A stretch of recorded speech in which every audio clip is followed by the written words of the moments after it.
প্রায় 3 বছর হলো বাড়ি থেকে চলে গেছে। গত বছর খবর পেয়েছিলাম বেলুনের একটা কারখানায় লেবারের কাজ করছে। পরে শুনলাম ফ্যাক্টরি নাকি বন্ধ হয়ে গেল। তারপর আর খবর পাইনি। আজকের এই আনন্দ উৎসবের দিনে নরেনের কথা আমার বারবার মনে পড়ছে শৈলেন। তোমাদের বাড়িতে আমি যেদিন প্রথম এসেছিলাম সেদিনের কথা আজ আমি ভুলিনি।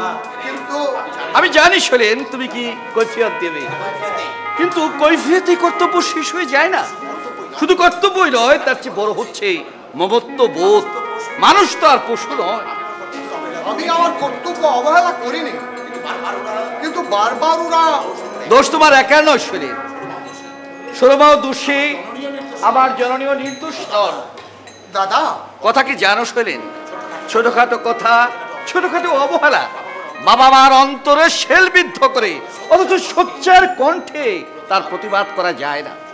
শুধু অন্তরে তুষের আগুনের মতো জ্বলতে থাকে। তুমিও তো সন্তানের বাবা হয়েছো, একদিন হয়তো আবার কথা বুঝতে পারবে। আপনি বলতে চান মা বাবাকে আমি অবহেলা করেছি? আজ থাক, আরেকদিন বলবো। না, আজই আপনাকে বলতে হবে। আমি যথাসাধ্য ওদেরকে সুখে রাখার চেষ্টা করছি। তারপরেও যদি অভিযোগ ওঠে, দুঃখ হবে কিনা আপনি বলুন।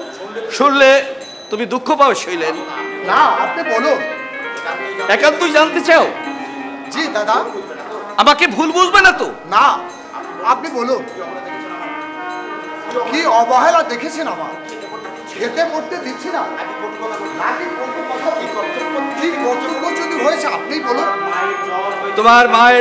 তোমার মার জ্বর হয়েছে জানো? না, আমি বলতে পারবো না। তোমার বাবার হাঁপানির খবর রাখো। দেখুন, আমি বাইরে বাইরে থাকি। আমাকে যদি মুখ খুলে কেউ না বলে আমি কি করে জানবো আপনি বলুন। কতদিন মার খোঁজ নাওনি? এই তো হয়তো রোদে বসে দেখতে দেখেছিলাম। আমি অবশ্য কিছু জিজ্ঞাসা করিনি, কারণ ওই ব্রিজ ঢালাই এই কাজটা তাড়াতাড়ি সারতে না পারলে। ছি ছি শৈলেন, তুমি কি মানুষ? দাদা, 10 মাস 10 দিন কঠোর নরক যন্ত্রণা ভোগ করে যে মা নিয়ে এলেন তোমাকে এই মাটির পৃথিবীতে, সেই মায়ের প্রতি একটু মমত্ব বোধই তোমার। কি মুশকিল। আজ 10 দিন হলো তোমার মা সব জগতে। আমি বাইরের লোক হয়ে খবর রাখি, আর তুমি সন্তান জানো না মায়ের কি হয়েছে। মাকে মুখ ফুটে বলতে হবে আমার অসুখ, আমাকে ওষুধ এনে দাও। না মানে, অথচ 18 বছর আগের কথা আমার স্পষ্ট মনে আছে। তুমি বলেছিলে মা বাবাকে সুখী করার জন্য আমি বিয়ে করছি। ভাইয়ের একান্ত অনুরোধ রক্ষা করতে পারছি না বলে বউ ঘরে আনতে চাইছি। আপনার বোন সুরমার মাথাটা তুমিই খেয়েছো। আমি বিয়ের 1 মাস পরে তোমাকে আমি চাকরি ছাড়িয়ে কন্ট্রাক্টরিং লাইনে নিয়ে এলাম। প্রথম 4 মাসেই 40,000 টাকা লাভ। তুমি সুরমাকে বললে, ওগো আমার ভাগ্য লক্ষ্মী। কি বলনি তুমি? হ্যাঁ বলেছিলাম, কিন্তু ওই বলাটাই হয়েছে কাল। আমিও স্ত্রী স্বাধীনতার পক্ষপাতী, কিন্তু স্বাধীনতা পাবে কারা? যারা উশৃঙ্খল নয়, যাদের মধ্যে ব্যক্তিত্ব আছে। সীতা গীতা যুজবাদে একাকিত্ব স্বাধীনতা দিলে এই সংসার ভেসে যাবে। মা আপনার কাছে কিছু বলেছে? না, উনি আমায় কিছু বলেনি। দেখলাম একটা ভাঙা তক্ত বসে, একটা ছেঁড়া নোংরা তোষক পাতা, ঘরটা অন্ধকার। সেই অন্ধকার ঘরে সেই নোংরা বিছানায় শুয়ে আছেন তোমার গর্ভধারিণী জননী। চাকর একটা ভাঙা কাপে চা দিয়ে গেল। ওটা চাকরটার বদমাশি। আমার ঘরে কি কাপের অভাব আছে? অভাব নেই বলেই তো দৃষ্টিকটু লেগেছে শৈলেন। অথচ তোমার শোবার ঘরে আমি গিয়েছিলাম, দামি পালঙ্কে ঝকঝকে বিছানা, দামি দামি পাখা ঘুরছে, নিয়ন আরো জ্বলছে, কিন্তু মায়ের বেলায় এই তাচ্ছিল্য কেন শৈলেন? ঠিক আছে, আমি আজই এর একটা ব্যবস্থা করব। তোমার সংসারের মধ্যে আমার কথা বলা উচিত না। তবু বলছি কারণ তোমার মা বাবাকে আমিও শ্রদ্ধা।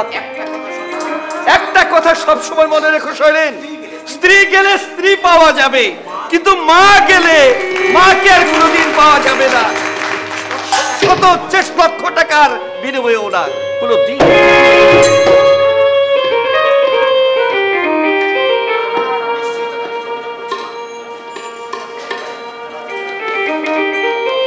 নিশ্চয় দাদার কাছে অভিযোগ করেছে মা। এত করে ওদের মন পাচ্ছি না। দাদাকে ডেকে নিশ্চয় বলেছি আমাকে ভাঙা কাজে চা খেতে দাও। এই ছেলে, কি ভাবছিস দাঁড়িয়ে দাঁড়িয়ে? কিছু না। জানিস সন্নন্দ, মনটা আমার ভীষণ খারাপ। হোয়াট? শঙ্করদাকে মা নাকি কি সব বলেছে, তাই শঙ্করদা আমাকে দু চার কথা শুনিয়ে দেয়। আর বাদ দে তো সব ফালতু কথা। খাওয়াটা জব্বর হয়েছে। চল একদম খেয়ে বেরিয়ে পড়ি। এই তোর সেই নতুন সাক্ষীর খবর কি বললি? চমকে দিলে।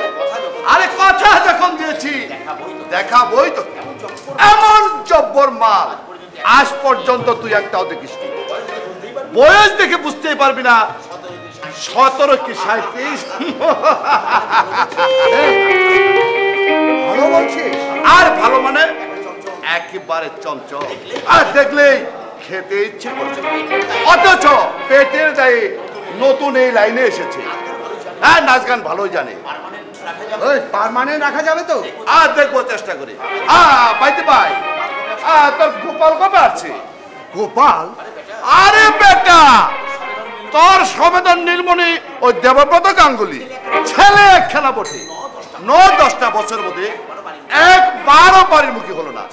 জিদ ধরলে বাড়ি যাবো না তো যাবেই না। দেবু 3-4 মধ্যেই আসছে। জানিস সনন্দ, সত্যি আমি সন্তান গর্বে গর্বিত। নিশ্চয়ই প্রতিটা পরীক্ষায় প্রথম হয়েছে। বেকম পরীক্ষায় রেকর্ড মার্ক পেয়েছে। এমকমও একটা কিছু করবে। গত বছর পুজোতে আমি আর রমা ওকে দেখা করতে গিয়েছিলাম। কথা বললো মেপে মেপে, বয়স অনুপাতে একটু বেশি গম্ভীর, তাই মাঝে মাঝে ভয় হয়। ভয়? এই নিজের ছেলেকে তুই ভয় পাচ্ছিস? না মানে আর যাকে আর চল দুদান খেলেই বেরিয়ে পড়বো। আর একটা কথা, তোর দেবব্রত পাড়ি দিলে একটা জব্বর পাড়ি দিতে হবে কিন্তু। আরে সেটা হবে হবে। এত বছর পরে আমার একমাত্র সন্তান প্রবাস থেকে দেশে ফিরে আসছে, আর আমি তার অনারে পার্টি দেব না? তাই কখনো হয়? চল চল চল চল চল।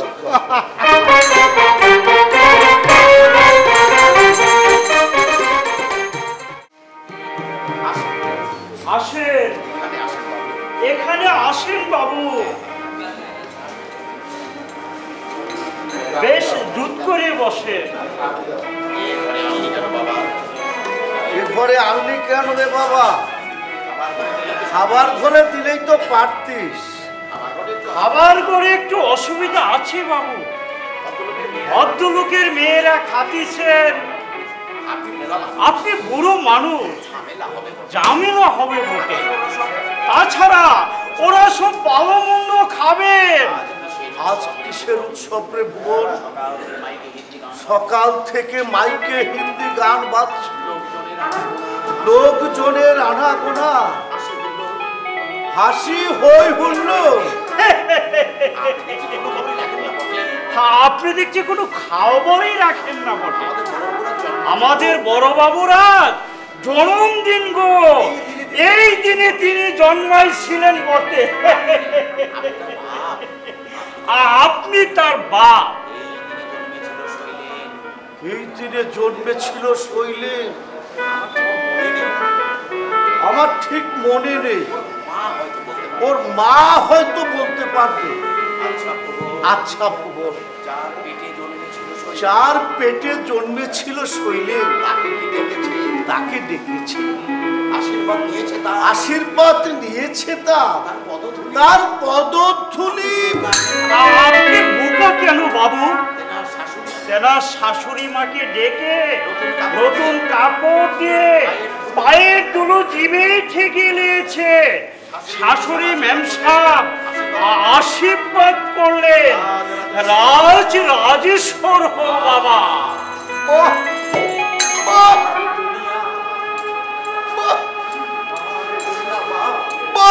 আমার ছেলে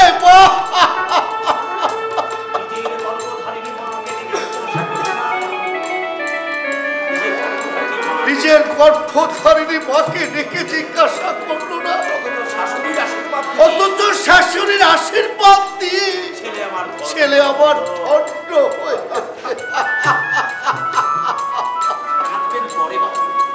কাঁদবেন পরে বাবু, আগে খেয়ে নিন। 20 বছর আপনার এই সংসারে আছে, অনেক কিছুই দেখলাম। আমরা মুখ্য বটে, কিন্তু বাপ মাকে ভক্তি শ্রদ্ধা করতে জানি। বসেন বাবু, বসেন।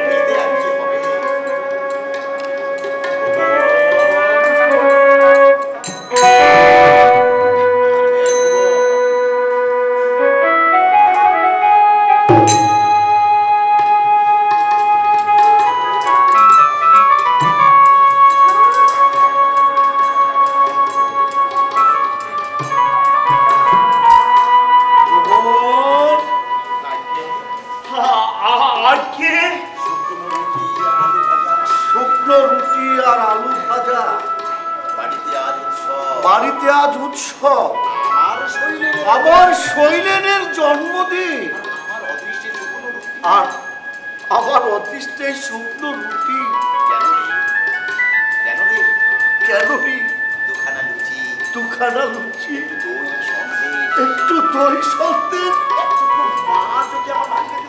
একটুকরো মাছও কি আমার ভাগ্যে জুটলো না? যেমন কপাল করে এসেছেন তেমনি তো খাবে। ঠিক বলেছিস, ঠিক বলেছিস। সব আমার এই পুরা ভাগ্যের দোষ।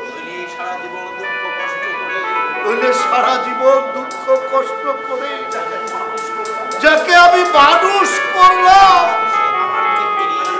সে আমার দিকে ফিরেও তাকায়।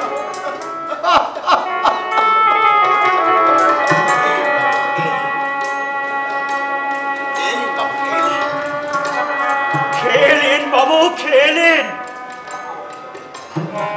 না,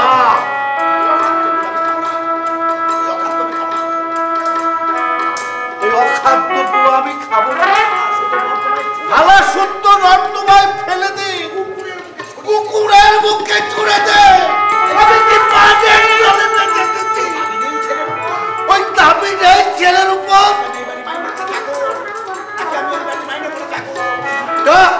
ডাক্তার বাবুকে না,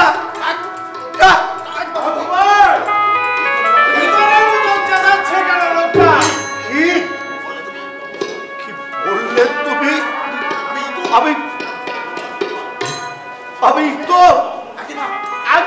আগে না আপনি দূর হবেন কেন? আপনি হচ্ছেন নবাব সর্বরাজ খান।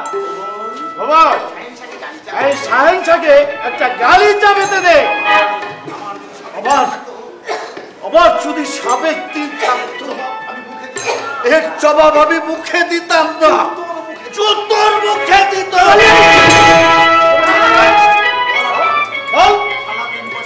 সারা 3 পয়সার মাছ মারা গাড়ি ছাইরা দেন বাবু, ছাইরা দেন। শুকনো রুটি খেতে পাচ্ছে না, তাই যদি কোনোদিন মুক্তি করিস, তোর বাপের নাম আমি ভুলিয়ে দেবো। একটা ছোট লোক। কি হয়েছে রে হেমো? সাহেবকে বুঝি লুচি মাংস দেওয়া হয়নি, তাই উনি রাগ করে খাবেন না। আর আমাকে বলছে কি জানিস দিদি, আমার মুখে জুতো মারবে, জুতো মারবে। তোমার এত বড় সাহস, তুমি আমার ভাইকে জুতো মারবে? বের করো জুতো, বের করো। সাধ্য থাকাতে তুমি আমার সামনে মারো। যত বড় মুখটা তত বড় কথা। সারা জীবন ছোট লোকদের সঙ্গে মিশে এসেছে, ভদ্রতা সভ্যতা জানবে কোথায়?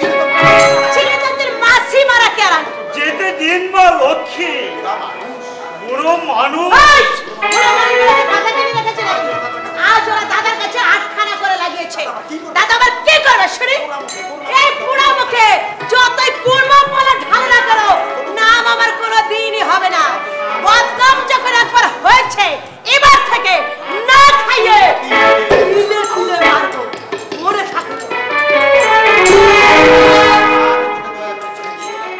আজ কিন্তু দয়া করে ছেড়ে দিলাম, আবার যেদিন ধরবো সেদিন কোথায় রাখ? বসে বসে খেয়ে তেল হয়েছে। দাঁড়াবো না, তোর তেলটা মেরে দিচ্ছি।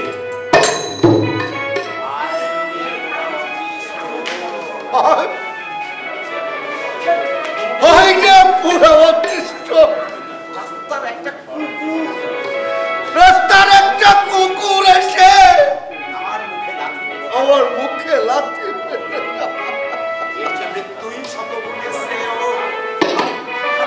এর চাইতে মৃত্যুই শত গুণের শ্রেয়।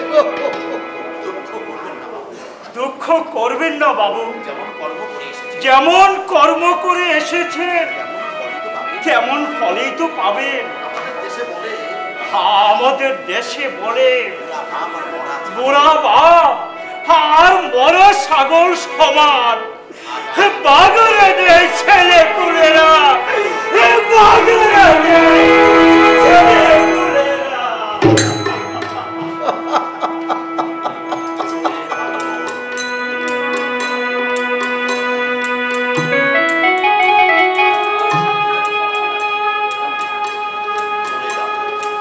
আমি চলে যাব,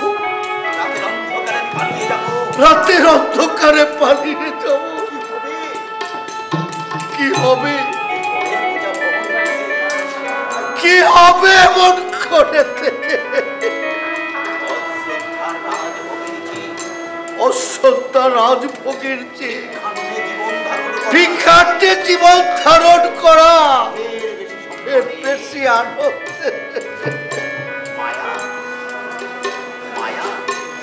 মায়া, কিসের মায়া? কার জন্য মায়া? কাদের জন্য মায়া?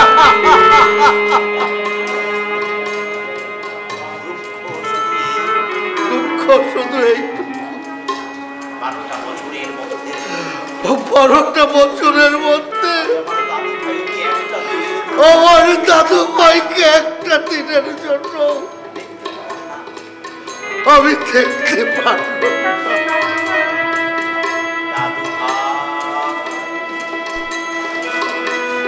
দাদু ভাই,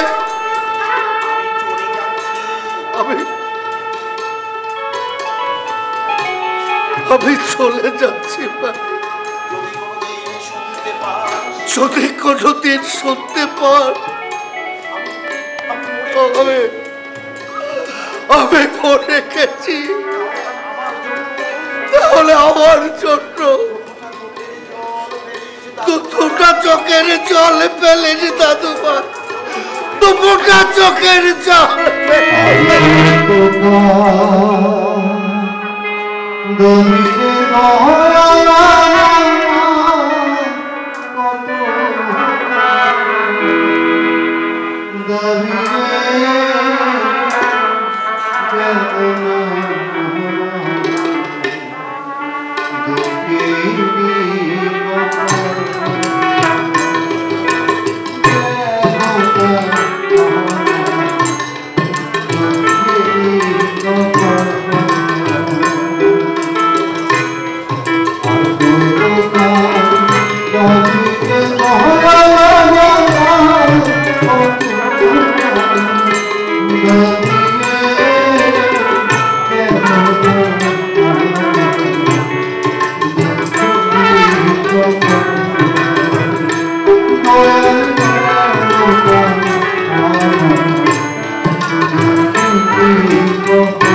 আমার চাকরি পর পুরুষের মনোরঞ্জন করে খিদের অন্ন জোগাড় করছি, অথচ স্বামী জানে আমি একটা প্রাইভেট ফার্মে চাকরি করি।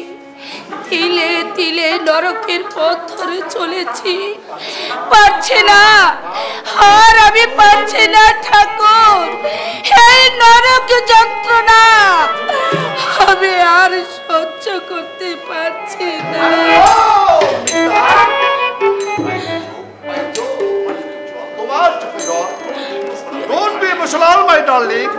জীবনটা কাব্য নয়, নাটক নয়, কঠোর বাস্তব। ইচ্ছার বিরুদ্ধে মানুষকে অনেক কিছু করতে হয়। আপনি ভয় পাবেন না সৈনন্দ বাবু, স্পর্শকাতর আমি নয়, হঠাৎ চোখে একটা কি পড়েছিল তাই। আজ একজন মালদার লোক আসবে, কন্ট্রাক্টারি করে প্রচুর পয়সা কামিয়েছে লোকটা। যদি নাচে কানে তার মন জয় করতে পারো তাহলে তোমার ফিউচার ব্রাইট। কি করতে হবে বলুন? নারীর যতগুলো মুখ্য মশলা আছে সবগুলো প্রয়োগ করতে হবে, কারণ ওই ভদ্রলোক বিবাহিতা। সস্তা ভঙ্গি দিয়ে আর মন জয় করা যাবে না। বাঙালি বাঙালি তো বটে, তবে ছাপোষা বাঙালি। আমরা যাদের বলি মধ্যবিত্ত, হঠাৎ প্রচুর কাঁচা পয়সা করে। আচ্ছা সৈনেন্দ্র বাবু, বলো। এর আগে আপনি কি আমাকে কোথাও দেখেছেন? না, ঠিক মনে পড়ছে না। তাহলে প্রথম পরিচয় হতে কি করে আপনি আমাকে এখানে নিয়ে এলেন?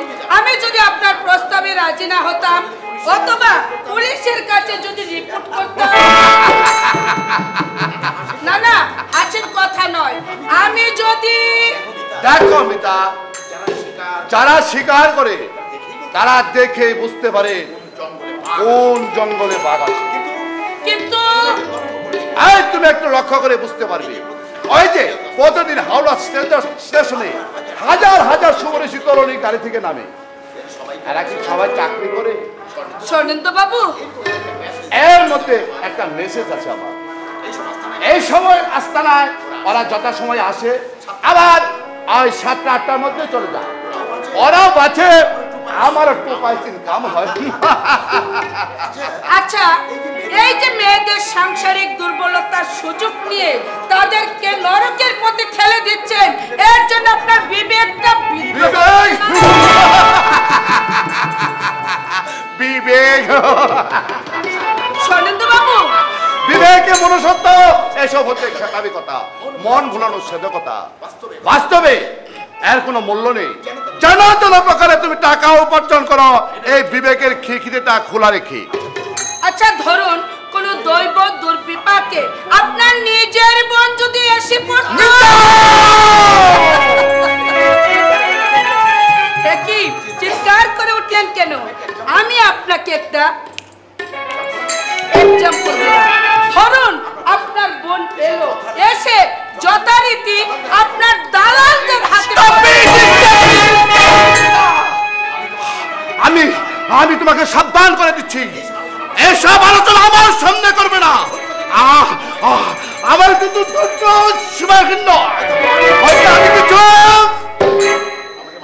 আমাকে মার্জনা করবেন সৈনেন্দ্র বাবু। আমি জানতাম না আপনার মতো মানুষেরও দুর্বলতম স্থান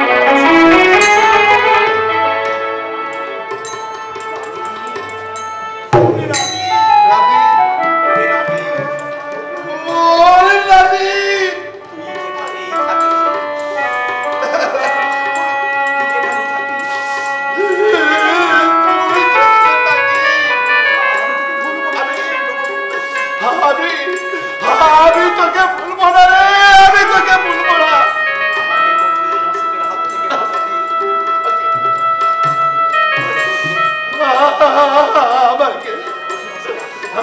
আমাকে কঠিন অসুখের হাত থেকে বাঁচাতে এই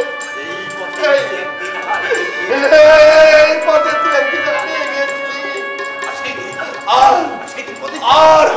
আর আমি সেই দিন প্রতিজ্ঞা করেছিলাম যে সমাজ নারীর দুর্বলতার সুযোগ দিয়ে একদম গড়ে উঠে তাদের ভাবলাম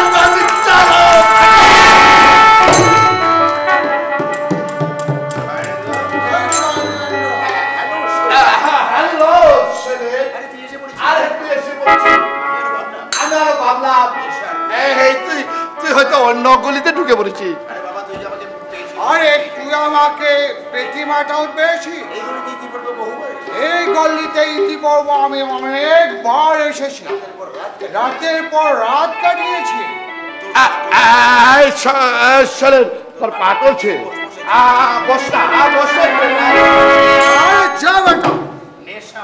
নেশা আমার মোটে হয়নি, এখনো 2 বোতল মাল আমি সবার করে দিতে পারি। শৈলেন গাঙ্গুলি, তোর তো দেরি হলো কেন?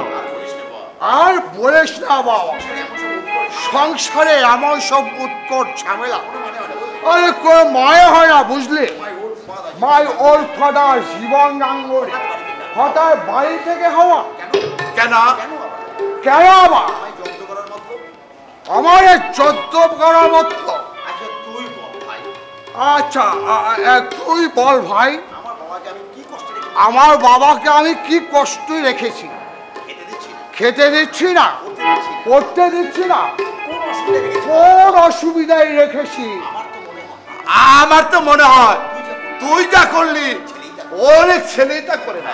হ্যাঁ, বোঝা বোঝা, আমার বাবা বাবাকে বুঝা। আরে তুই বেটা ছেলে মাসিমা জীবনে তুই কিছু পেরেছিলে? গাড়ি বাড়ি মান সম্ভব কি ছিল তোমার? হয়তো অভিমানে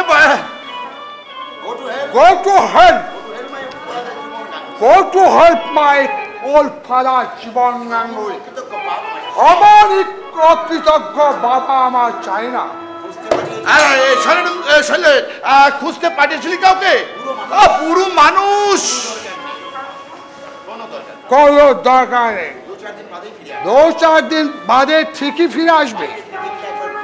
বাইরে শৈলের মতো কেউ রাজভোগ দিয়ে বসে রে।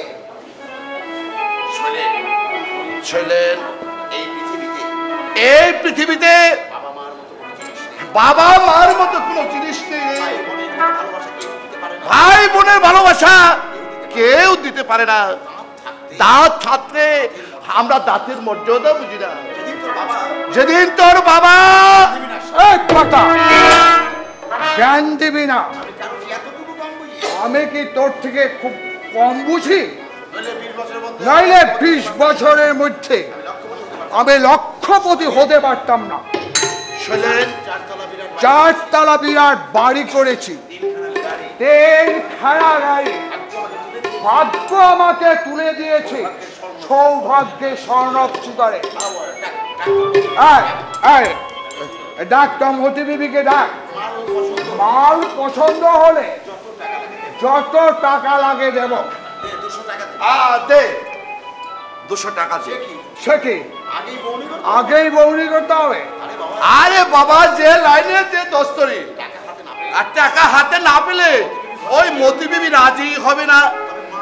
তবে হ্যাঁ, পছন্দ না হয় 100 টাকা ফেরত পাবে। দে দে দে দে দে দে। ঠিক আছে, তুই বস এই চেয়ার, বস।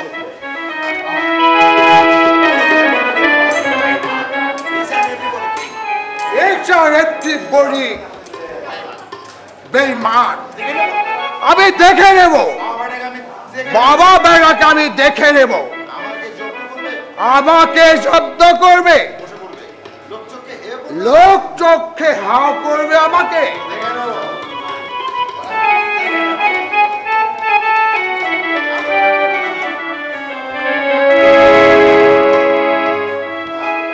আলোটা কমিয়ে দিন, আলো আমার অসহ্য লাগে।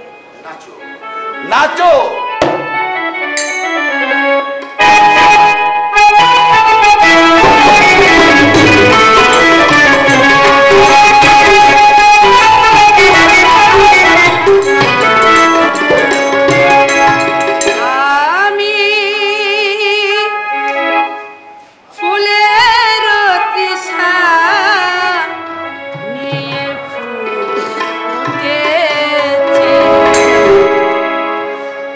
আমারি বুক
শৈলেন,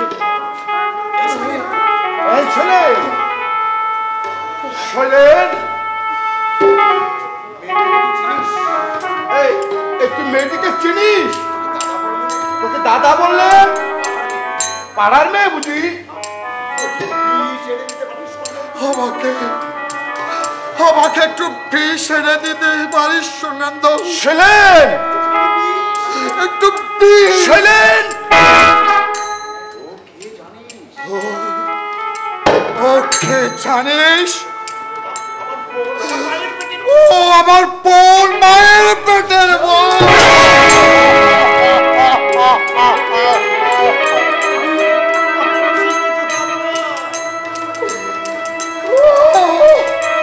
আরে আমি আমি একটা সত্যি তো জানুয়া।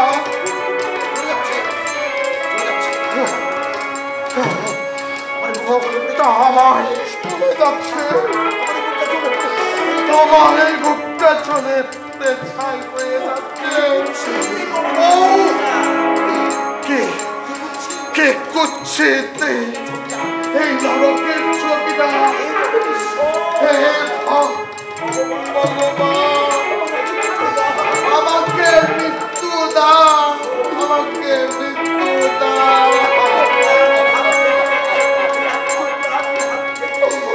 আমাকে প্লানে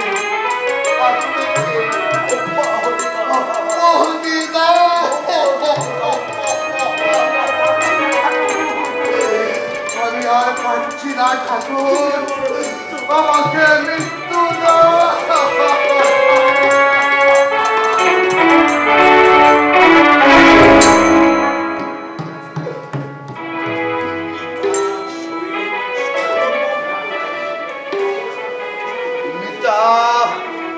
শৈলেনের সদর বোন,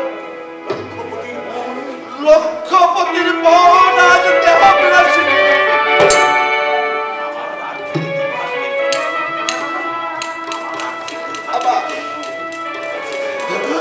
আমার আর্থিক দুর্ভাগ্যের জন্য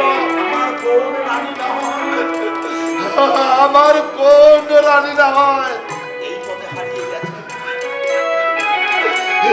এই পথে হারিয়ে গেছে। কিন্তু শৈলেনের বোন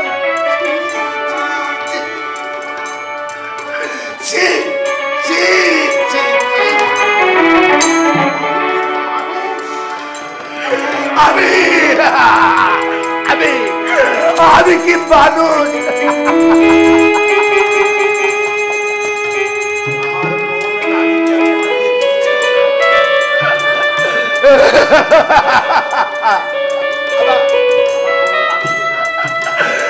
আমার বোন রানীকে আমি হারিয়ে ফেলেছি।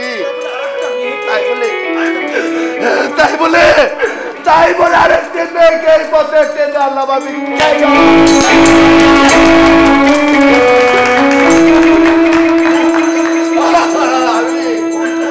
আমি ভুল করেছি, আমি ভুল করেছি।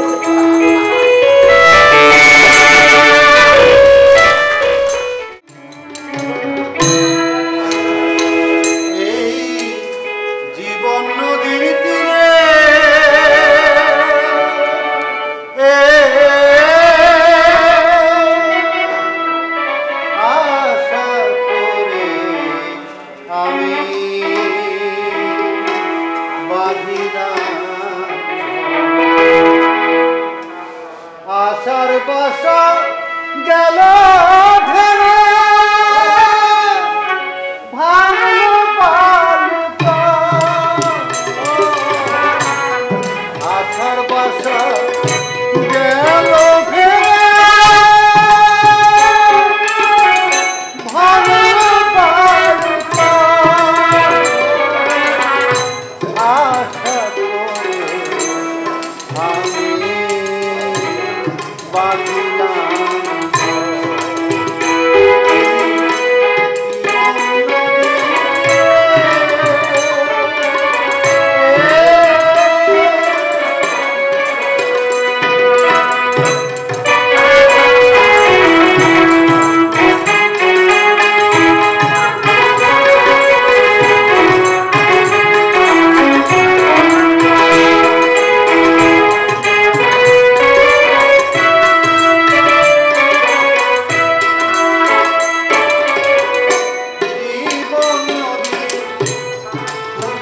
পানি এমনি মাঝি দিতে পারি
কেমন আছো নরেন? চন্দ্রা কেমন আছে? জানি না হারানদার, বছর চারেকের মধ্যে কোনো খবরই রাখে না। আচ্ছা আচ্ছা, তুমি চন্দ্রাদের খবর জানো? কেমন আছে ওরা? শুনেছি এখন ভালোই আছে। চন্দ্রা বোধহয় কি একটা চাকরি বাকরি পেয়েছে। প্রতিদিন বিকেলে সেজে গুজে কোথায় যেন যেতে দেখি। যা, তবে একটা হিল্লে হয়েছে। আমার মা বাবা কেমন আছে হারান্দা? কতদিন বাড়ির কাছ থেকে ঘুরে এসেছি, ভেতরে আমার প্রকৃতি হয়নি। আমার বাবা, তোমার বাবা নাকি বাড়ি থেকে চলে গেছে?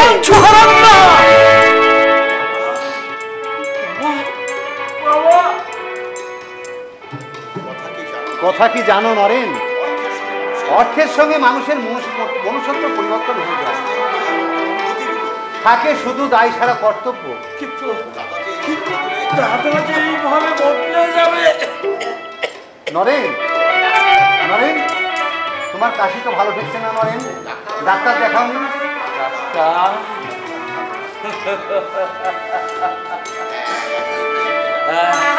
একদিন দেখবে ডাক্তার, যেদিন মরবার পর ডেথ সার্টিফিকেট দরকার হবে, সেদিন ভালো করে দেখবে ডাক্তার। নরেন, কার উপর অভিমান করে এভাবে নিজের দেহটাকে শেষ করে দিচ্ছ? অভিমান না হারামদার, না, কারো কারো বিরুদ্ধে আমার অভিযোগ নেই। এই ঈশ্বর পৃথিবীর হিসাব নিকাশ শুকিয়ে দিয়ে আমি চলে যাব। নরেন, ভদ্র বুঝে বিয়ে পাশ করে ভদ্র বুঝের একটা চাকরি আমি পেলাম না। বাঁচবার সমস্ত তার লব্ধ আমার জীবনের মূল্য মৃত্যু হলো।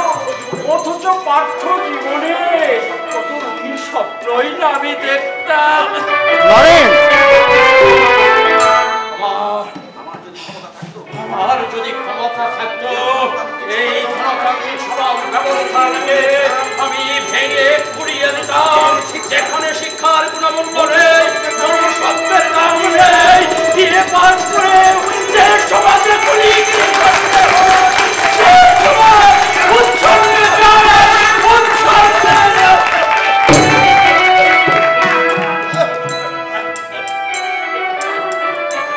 নরেন, ভাগ্যের উপরে কারো হাত নেই। সরকারি লোহা সিমেন্ট চুরি করতে পারেনি বলে ওর দাদা ওকে চাকরি থেকে বরখাস্ত করে দিয়েছে। সাধুতা সত্যবাদিতার কোনো মূল্য নেই, কোনো মূল্য নেই। এই জীবন নদীর তীরে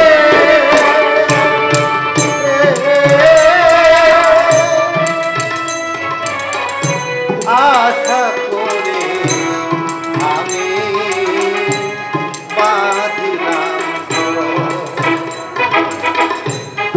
আশার বাসা গেল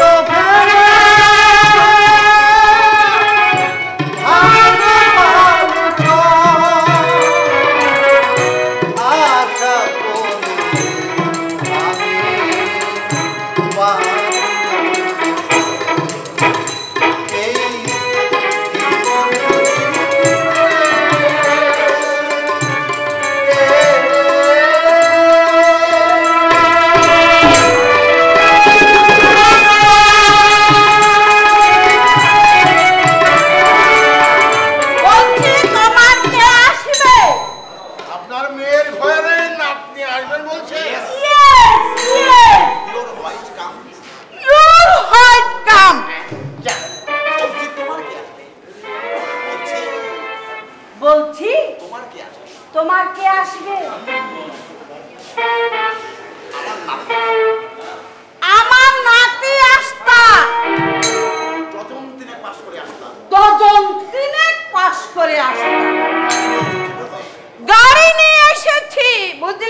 বাড়ি তিনখানা,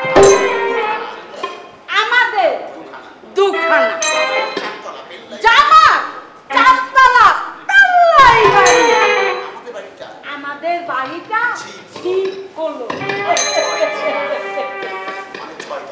মানে 6 তালা। মাসে 4,000 টাকা আমার সংসার।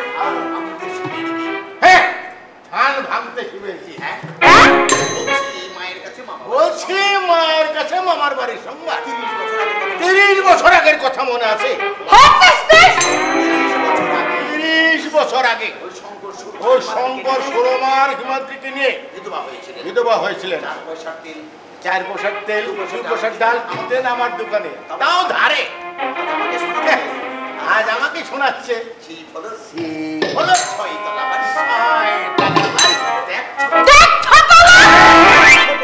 তুমি ছোট লোক,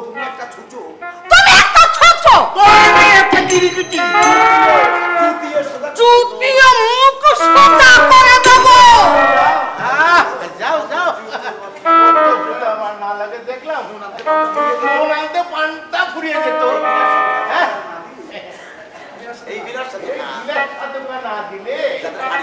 তাদের হাড়ি চলতো না, তাদের আবার বড় বড় কথা।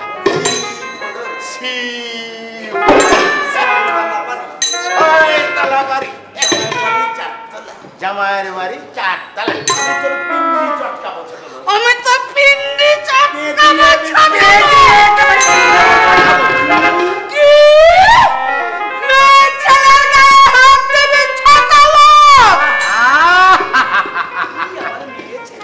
আমার মেয়ে ছেলে রে, রাস্তার লোকের পায়ে পা দিয়ে ঝগড়া করে আবার মেয়ে ছেলে। 6 তালা।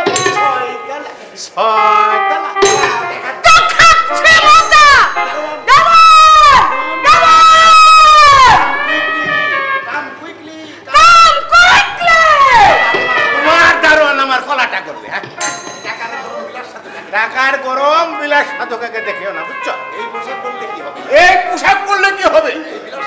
এই বিলাস সাধকা তোমার মতো 2-4টা ধনীকে কিনে নিতে পারে। ঘটে নেই হিন্দি, হজরে গোবিন্দ।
বাংলা ভাষা হয়তো সে বুঝতেই পারবে না, তাই কাজ চালানোর মতো সুরমা আমাকে ইত্যাদি শিখিয়ে দিয়েছে। আমরা সব আগে কাম আই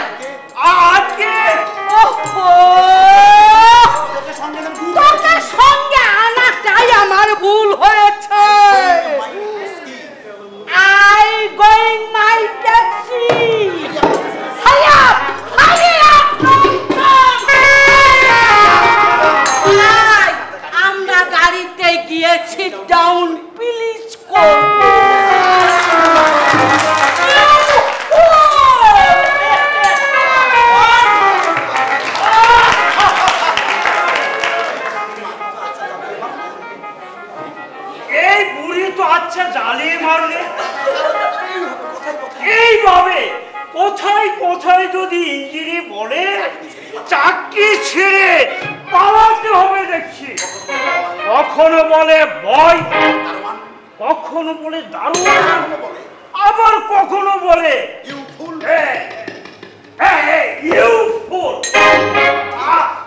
আমিও একদিন বুড়িকে বলে দেবো ইউ ফুল, ইউ ফুল।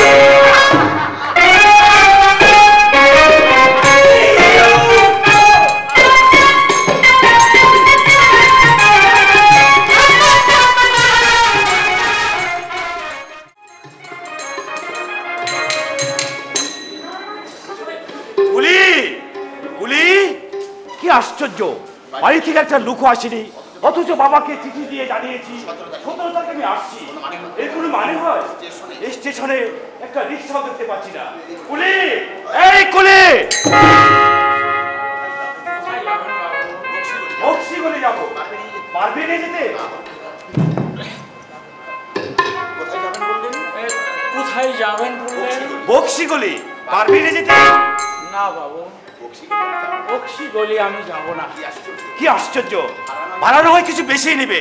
তুমি চলো চলো আমার বেডিংটা নিয়ে। না বাবু, ওখানে যেতে আমার একটু অসুবিধা আছে, মানে ও রাস্তায় আমি যাই না, আপনি অন্য খুঁজে নিয়ে চলে যান। স্টেশনে একটা রিক্সাও দেখতে পাচ্ছি না, সব রিক্সাওয়ালা পালালো কোথায়? একটা রিক্সাওয়ালার ছেলে মারা গেছে, তাই শোক দিবস পালন করছে ওরা। বাহ, এদের মধ্যে দেখছি বেশ একটা ইউনিটি করে উঠেছে। কিন্তু বাপু, আমি এখন বাড়ি যাই কি করে? বাবা মা না হয়ে আসেননি, কিন্তু আমার কাকামণি যে কেন এলেন না আমি কিছুই বুঝতে পারছি না। আপনি কি বক্সি গলিতেই থাকে? থাকি না, ছিলাম 10-11 বছর পর দেশি ফুটছি। তুমি চলো না আমার বেডিংটা নিয়ে, যা ভাড়া তার চেয়ে আরো 20 টাকা বেশি নিও। বক্সি গলিতে কোন বাড়িতে যাবেন? শৈলের গাগুলি, নাম করা কন্যা, উনি আমার বাবা। তুমি যখন এখানে থাকো নিশ্চয়ই তুমি আমার বাবাকে চিনবে।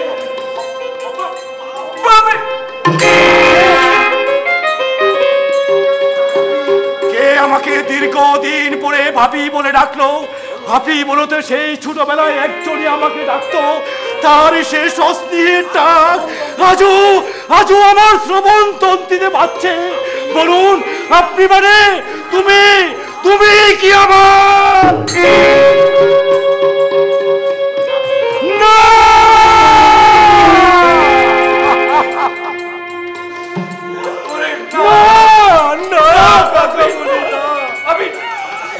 আমি তার প্রেতাত্মা, প্রেমিকাগুলি হারিয়ে গেছে।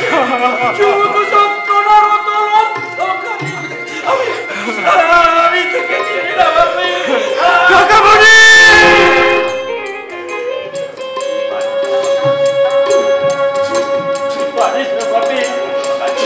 গাড়ি এসেছে, আমার পুনর করিস না,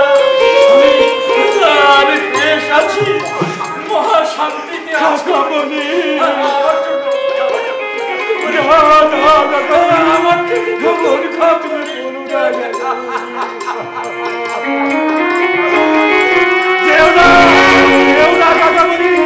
তোমার ভাবি দিব্যি।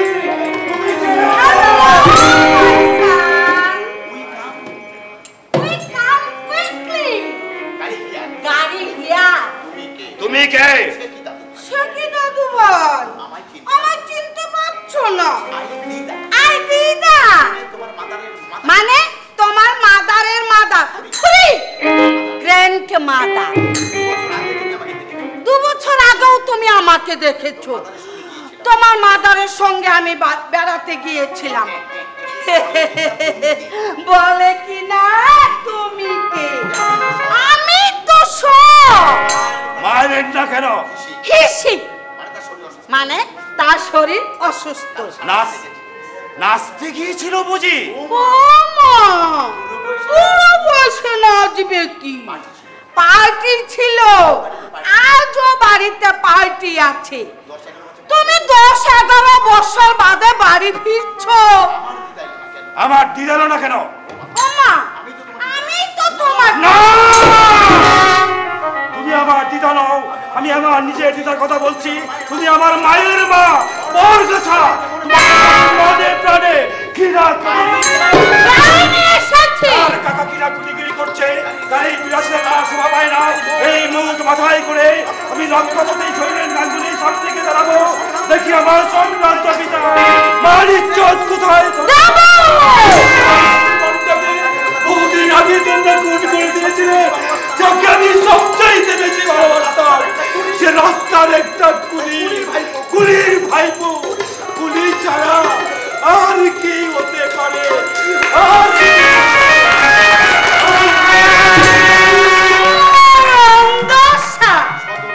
সকল রাস্তা দিয়ে এইভাবে যদি মোট মাথায় করে নিয়ে শৈলেনের সামনে গিয়ে দাঁড়ায়, তাহলে মান সম্মান থাকবে শৈলেনের। ছোট লোক, এই বংশটাই হলো ছোট লোকের বংশ। আয় গাড়ি কামে, আয় নাই দেরি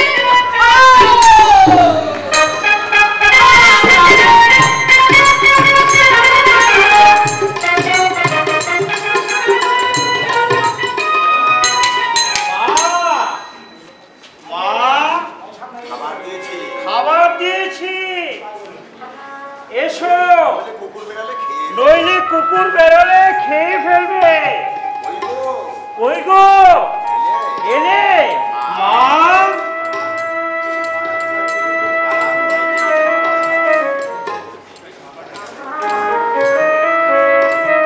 বারান্দায় দিলি কেন বাবা? ঘরের মধ্যে দিলে তো পারতিস। ঘরের মধ্যে যে গুমুট গরম, তাছাড়া ঘরটা গুটগুটি অন্ধকার। বড় বাবুকে কতদিন বলেছি, হয় ঘরটা বদল করুন, না হয় আলু পাখা লাগিয়ে দিন, কামে যাচ্ছে না। ভুবন, কি গো মা, কিছু বলবেন? দেবুলা কি দুপুরে বাড়ি এসেছে? হ্যাঁ গো মা, সে কীর্তি রেখেছে দাদা বাবু। আমি আর মেম সাহেব গাড়ি নিয়ে স্টেশনে গিয়েছিলাম। দাদা বাবু কিন্তু গাড়িতে চললেন না, বাস্ক বিছানা মাথায় করে সদর রাস্তা দিয়ে গট গট করে হাঁটছে, আর আমরাও গাড়ি নিয়ে পিছু পিছু আসছি। গাড়িতে চললে না কেন দাদু ভাই? সে আমি বলতে পারবো না মা। মেম সাহেবের সঙ্গে কি তর্কাতর্কি হয়েছে এ কে জানে। তারপর কি করেছে এ জানো মা? সেই বাস্ক বিছানা মাথায় করে সোজা বাপের সামনে এসে হাজির। কি বলছিস রে ভুবন? আমার দাদু ভাই বড় বাবুর কাছে তখন অনেক লোক বসে, শঙ্কর বাবু, হিমাদ্রি বাবু, মেহতা সাহেব, আরো অনেকে। বড় বাবু ওই অবস্থা দেবু বাবুকে ঢুকতে দেখে লজ্জায় মাটির সঙ্গে মিশে গেলে। তারপর শঙ্কর বাবু বললেন, একে দেবু বেডিং সুটকেস মাথায় করে নিয়েছে। তখন দাদা বাবু বললেন, কুলির ভাইপো, কুলি ছাড়া আর কি হবে মামা, বলেই গট গট করে বেরিয়ে গেলেন। আরে ও ছোটবেলা থেকে ভীষণ জিদি। আমি আর নরু ছাড়া ওর জিদ কেউ ভাঙাতে পারত না। আরে ভুবন,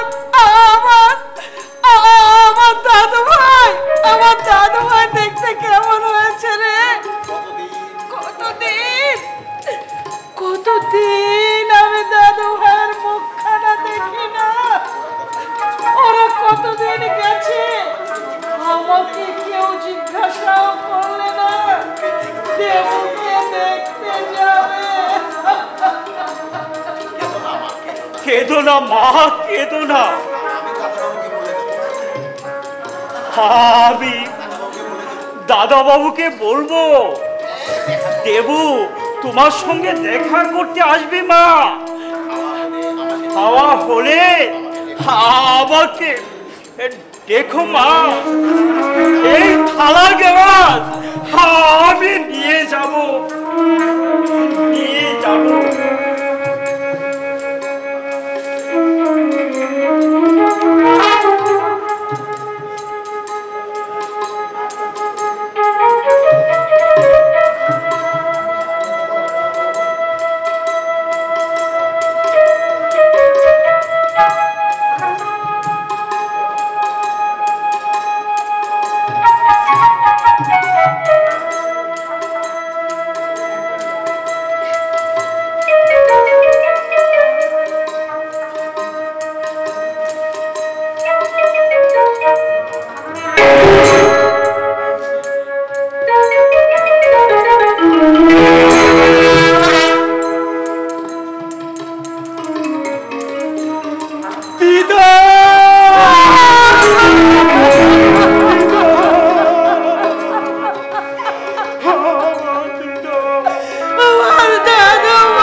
তুমি জানো লুচি মাংস হজম করতে পারে না বলেই তো দিয়ে দেখেছো গুরুদেব।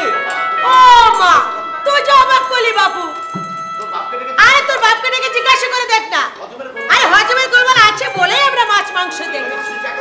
আরে বাবু আমাদের বাড়ি ঝি চাকরা পর্যন্ত সব খাবার ঝি চাকরে খায় না, অথচ আমার দিদা খায়। আমি খেতে দেখেছি মা, 10 বছর আগের কথা আজও আমি ভুলে যাইনি মা। দিদাকে তোমরা পদে পদে লাঞ্ছিত করেছ, কোথায় কোথায় তোমরা অপবাদ দিয়েছ। তখন আমি ছোট ছিলাম, প্রতিবাদের কোনো ভাষা ছিল না, কিন্তু আজ আমি প্রতিবাদ করবো। মাথা গরম করছিস কেন? উনি কি বাড়ির ঝি না তোমার মা? তোমার গর্ভে ধারণে জননী, তাই গাঙ্গুলি বাড়ির মাইনে করা দাসী। কি হালে তোমরা ওকে রেখেছো। আমার মায়ের পোশাকটা দেখো, আর তোমার মায়ের পোশাকটা। আরে কাপড় চোপড় নষ্ট করে ফেলে বলে তো আমরা ওকে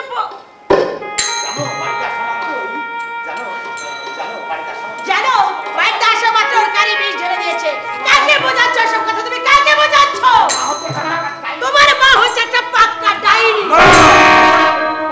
আমি শুধু ভগবানের কাছে প্রার্থনা করে বলে যাচ্ছি, হে ঠাকুর, আমার একমাত্র সন্তানের মনটা যারা বেশি দিয়েছে তাদের যেন ভিক্ষা করে অন্য জোটে না। এই চোখে আমি যেন সেটা দেখে যেতে পারি। মাথা গরম করছিস কেন বাবা? আমার মা, আমি তাকে অবহেলা করতে পারি? এদিকে এসো।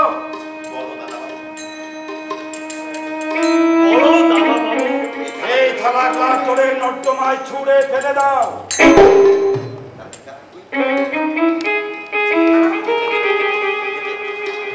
না না না, নর্দমায় নয়, নর্দমায় নয়। যত্ন করে আলমারিতে তুলে রেখে দাও। 10 বছর পরে এই থালা গ্লাস আবার কাজে লাগবে। দেখো যেন হারিয়ে ফেলো। যখন আমার 10 বছর বাদে আমার পূজনীয় মা এবং এই শ্রদ্ধেয় বাবাকে খেতে দিতে হবে না, আমার স্ত্রী ওদেরকে খেতে দিবে, তাই যত্ন করে আলমারিতে তুলে রাখতে দেবো। তোমরাই গুরুজন বাবা, তোমরাই আমাদেরকে শিক্ষা দিচ্ছ কার সঙ্গে কি ব্যবহার করতে হবে। আমার দিদা যদি এই নোংরা থালা কাছে খেতে পারে, তুমি কেন পারবে না? আমার মা কেন পারবে না? আমার মা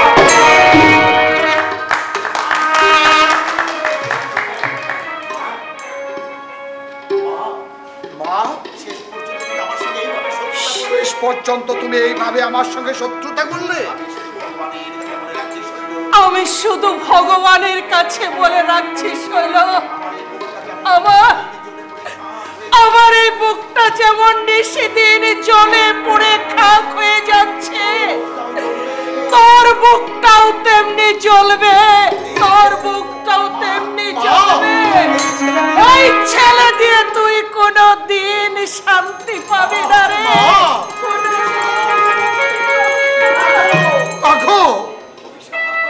অভিশাপ, অভিশাপ আমি তোকে দিতে চাই না রে শৈল,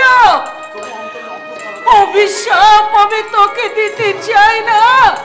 তবু অন্তরের অন্তঃস্থল থেকে বেরিয়ে আসে বুক ফাটা কান্না, হাহাকার। কত আশা করে তোর বিয়ে দিয়েছিলাম, তুই সেই এমনি করে বদলে যাবে রে শৈল। এই দুঃখ আমার মরলেও যাবে না রে, এই দুঃখ আমার মরলেও যাবে না।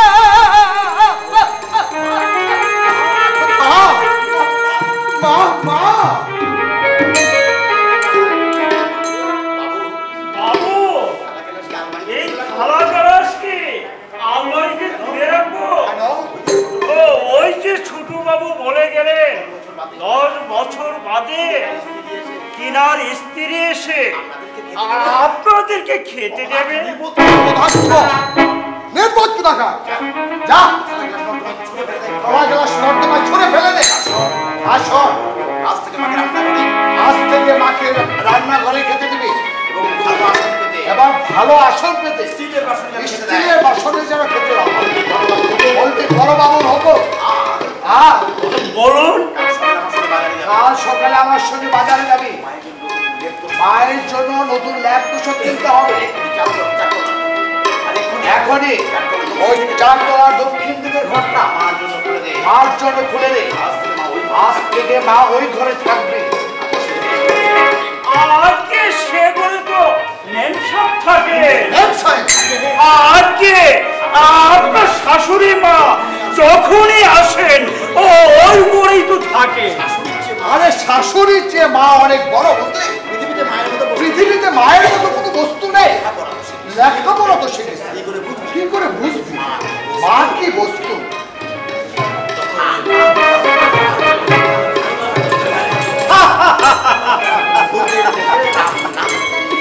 ভূতের মুখে রাম নাম, একই বলে খেলার নাম বাবাজি। এতদিন বুড়িকে যে কষ্ট দিয়েছে জানেন একমাত্র ভগবান। আর উপযুক্ত ছেলে এসে যেমনি ধমক দিয়েছে তেমনি বাবুর সুর বদলে গেছে। ছোট বাবু বলেছেন থালা গেলার যত্ন করে তুলে রেখো ভুবনদা, 10 বছর বাদে আমার স্ত্রী এসে আমার শ্রদ্ধেয় মা বাবাকে খেতে দেবে এই থালা গেলাসে।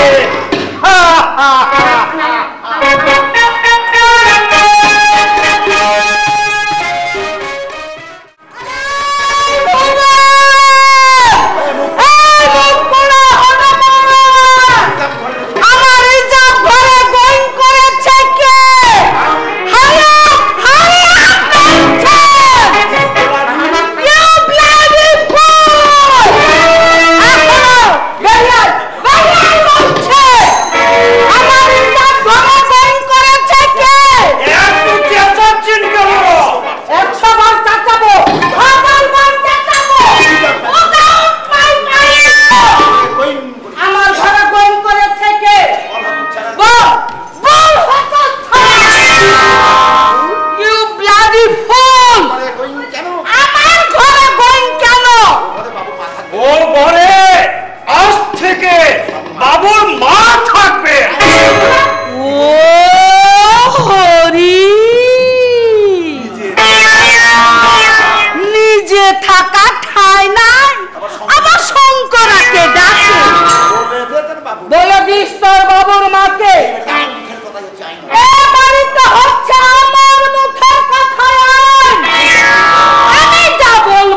আর তা হবে না।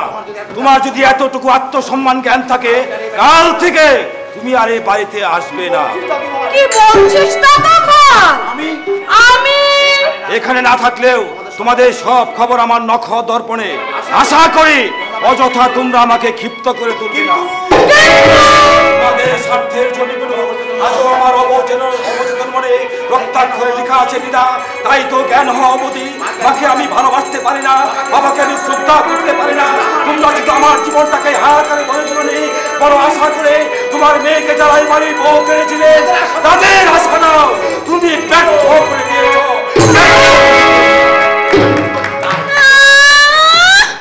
তোদের বাড়ির কাজটা করে আমার নিজের বাড়ি করে এই বাড়ির মাটিতে এই থুতু ফেলে চললাম। আর যদি আমি কোনোদিন আসি তাহলে আমার নামে কুকুর পুষি।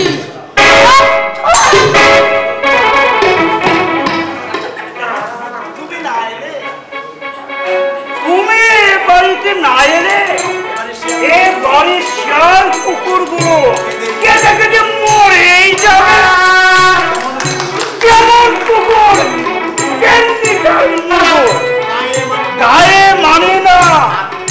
আপনি মরণ, আজ থেকে মরণি করা ঘুরিয়ে গেল। বাহ!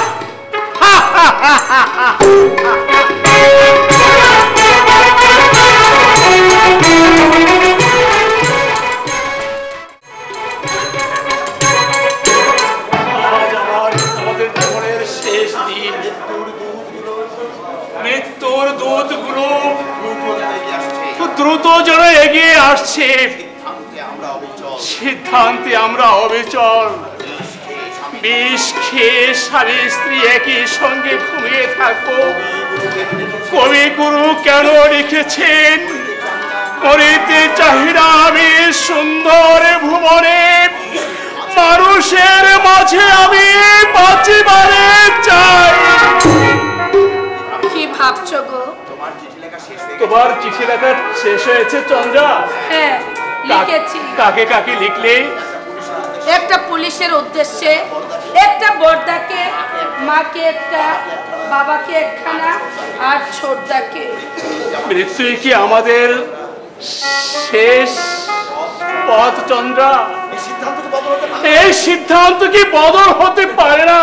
না। আচ্ছা, আমরা আত্মহত্যা করলে এই পৃথিবীর কতটুকু ক্ষতি হবে? বিন্দু মাত্র না। তাহলে কেন আমরা আত্মহত্যা করব? আমি তো বলেছি চন্দ্রা, যত মানন্ডই তোমাকে স্পর্শ করুক, আমি কোনদিন তোমাকে কিছু বলবো না। কেননা আমি তো জানি আমাকে বাঁচাবার জন্যই তুমি এই কুৎসিত সমাজে বেঁচে থাকবার এতটুকু ইচ্ছা বাটে, যে সমাজে নারীর দুর্বলতার সুযোগ নিয়ে মানুষ নামক জন্তুগুলো লালসার থাবা বাড়ায়, সেই আস্থা করে যেই বেঁচে থাকুক, আমি বাঁচতে চাই না গো। কিন্তু চন্দ্রা, তুমি জানো না, প্রতিদিন প্রতিদ্বন্দ্বে ফলে ফলে মৃত্যু হচ্ছে আমার। এক মুঠো ভাতের জন্য এই দেহটাকে কতগুলো পশু কামড়ে ছিঁড়ে খেয়েছে। প্রতি মুহূর্তে ভোগ করেছি অসহ্য নরক যন্ত্রণা, শুধু তোমার কথা ভেবে। চন্দ্রা, আমার বড় ভাই বিত্তশালী ধনী, অথচ এতটুকু করুণা আমি তার কাছে পেলাম না। ভাই বলো, বন্ধু বলো, আত্মীয় স্বজন বলো, এই পৃথিবীতে কেউ তোমাকে মানুষ বলে গণ্য করবে না গো। কাজেই এই ধনতান্ত্রিক নোংরা সমাজে বেঁচে থাকবার এতটুকু ইচ্ছে আমার নেই। এই যে মশাই,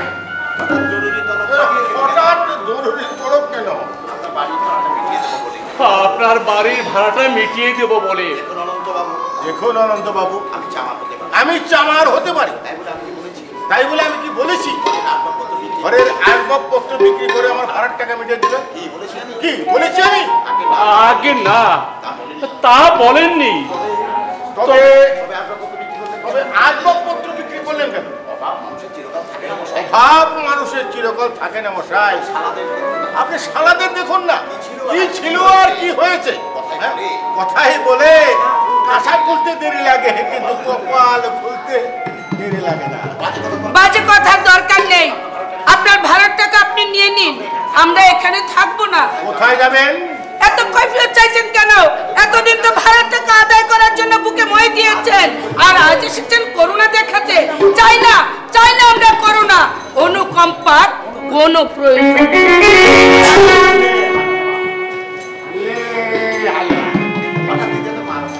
হঠাৎ দিদি এত মার মুখে হয়ে উঠলেন কেন? দেশটা তো ভালো ঠেকছে না। ও মশাই অনন্ত বাবু, কি ব্যাপার বলুন তো? এমন নিরীহ শান্ত মানুষ হঠাৎ এরকম অশান্ত হয়ে গেল কেন? আমরা চলে যাচ্ছি বিলাস বাবু। এই সংসারের হিসেব নিকেশ চুকিয়ে দিয়ে আজ আমরা চলে যাচ্ছি।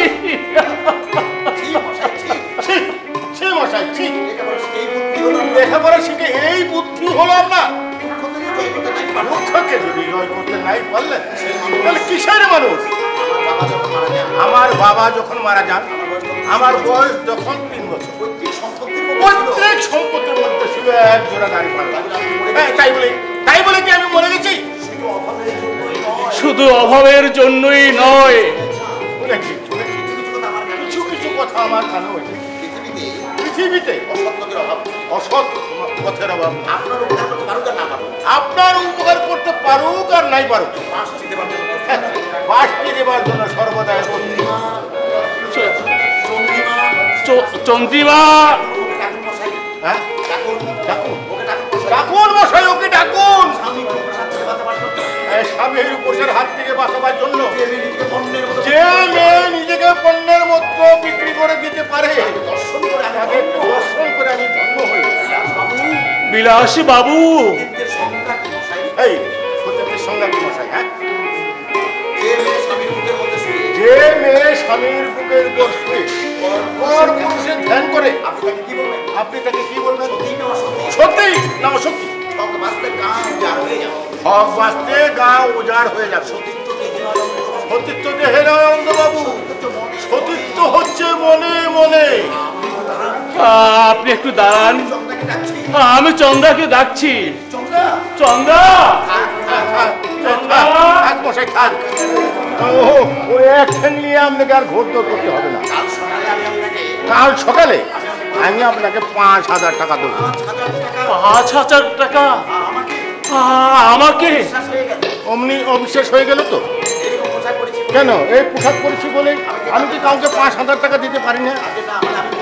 আগে না, আমি বলছি আগে না মানে দেখবেন, দেখবেন টাকা। সারা দুনিয়াটাই ফর্টিচার হয়ে গেছে। শুনুন, বাজারে একটা দোকান খালি পড়ে আছে, সেটাই আপনি মুদি দোকান করবেন। চালান জমা যা লাগে সব আমি দেবো। আপনি এমন মহাদি বিলাস বাবু, আপনার অন্তরটাই এত উদার। করুন করুন, যত পারেন খোসামত করুন, কিন্তু বাসটি কিন্তু দেবেন না। কাল ভোরবেলা যাবেন, আমি রাত্রে দোকানটা পরিষ্কার করিয়ে রাখবো। আর চন্দ্রা দিদিকে বলবেন, আরে বুড়োদাদা বলে গেছে আত্মহত্যা মহাপাপ। সতীত্ব দেহে নয়, সতীত্ব দেহে নয়, সতীত্ব হচ্ছে মনে মনে। আশ্চর্য এই পৃথিবীর, আশ্চর্য পৃথিবীর মানুষ। কার হৃদয়ে কার জন্য বইছে স্নেহ মমতার ফল্গু ধারা, কেউ তা বলতে পারে না। যাকে আমরা অমানুষ ভাবতাম,